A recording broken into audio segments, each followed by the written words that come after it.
কাটক্রিস I look তো অনেক শিখলা, এবার চলো হ্যালো আইস শিখাই। প্রথমেই হচ্ছে আইব্রোটা ড্র করে নিচ্ছি খুব সুন্দর করে। যেই সব আপুদের আইব্রো ড্র করতে প্রবলেম হয় তারা কিন্তু চাইলে আমার পেজে ভিডিও দেওয়া আছে, দেখে আসতে পারো। এরপর আইব্রো ড্র করা হয়ে গেলে আমি হচ্ছে কনসিলার দিয়ে খুব সুন্দর করে আইব্রোটাকে শেপ দিয়ে নিব এবং আইব্রোতে এক্সট্রা যে হেয়ারগুলো আছে সেগুলোকে কনসিলার দিয়ে খুব সুন্দর করে ঢেকে দিব। এরপর কনসিলার দেওয়া হয়ে গেলে আমি হচ্ছে একটা বিউটি ব্লেন্ডার দিয়ে এটাকে খুব সুন্দর করে ব্লেন্ড করে নিব। এরপর আমি হচ্ছে আমার প্যালেটের থেকে নিব হচ্ছে একটা ইয়েলো টাইপের কালার। এরপর একটা ফ্লাফি ব্রাশের সাহায্যে চোখের আইলিডের উপরে এটাকে খুব সুন্দর করে ব্লেন্ড করে দিব। কালারটা একদম হালকা রাখবো, বেশি একটা গাঢ় করব না। এরপর ইউজ করছি একটা ডার্ক চকলেট টাইপের কালার। আমি হচ্ছে এই ভিডিওতে তোমাদেরকে কালারগুলো শো করার চেষ্টা করেছি যেন তোমাদের বুঝতে সুবিধা হয়। সো এরপর আমি হচ্ছে কালারটা একদম ইনার কর্নারে আর হচ্ছে আউটার কর্নারে খুব সুন্দর করে ব্লেন্ড করে দিচ্ছি।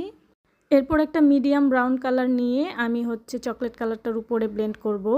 এরপর হচ্ছে তার চেয়ে একটু হালকা শেড নিয়ে তার উপরে হচ্ছে খুব সুন্দর করে ব্লেন্ড করে দিব যেন কোনো হার্শ লাইন না থাকে।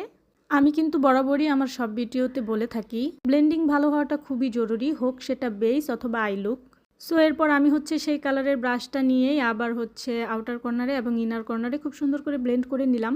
এরপর আমি হচ্ছে শিমার অ্যাপ্লাই করছি। এটা হচ্ছে গোল্ডেন কালারের একটা শিমার ছিল। শিমারটা হচ্ছে শুধুমাত্র মিডলে ইউজ করতে হবে। এরপর যেই কালারটা দিয়ে আউটার কর্নার এবং ইনার কর্নারে দিয়েছিলাম সেই কালারটাই আবার উপর থেকে একটু দিয়ে এটাকে সুন্দর করে ব্লেন্ড করে দিব।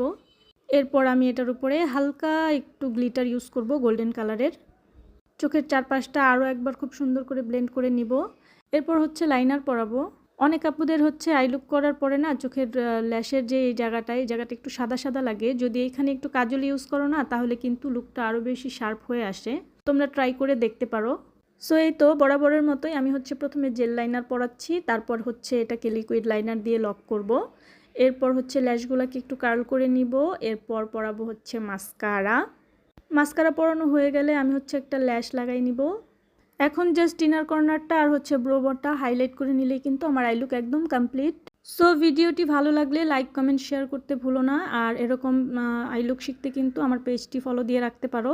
আর যারা এতক্ষণ ধরে ধৈর্য ধরে আমার ভিডিওটি দেখলে, আল্লাহ তোমাদের সবাইকে ভালো রাখুক, সুস্থ রাখুক। আল্লাহ হাফেজ।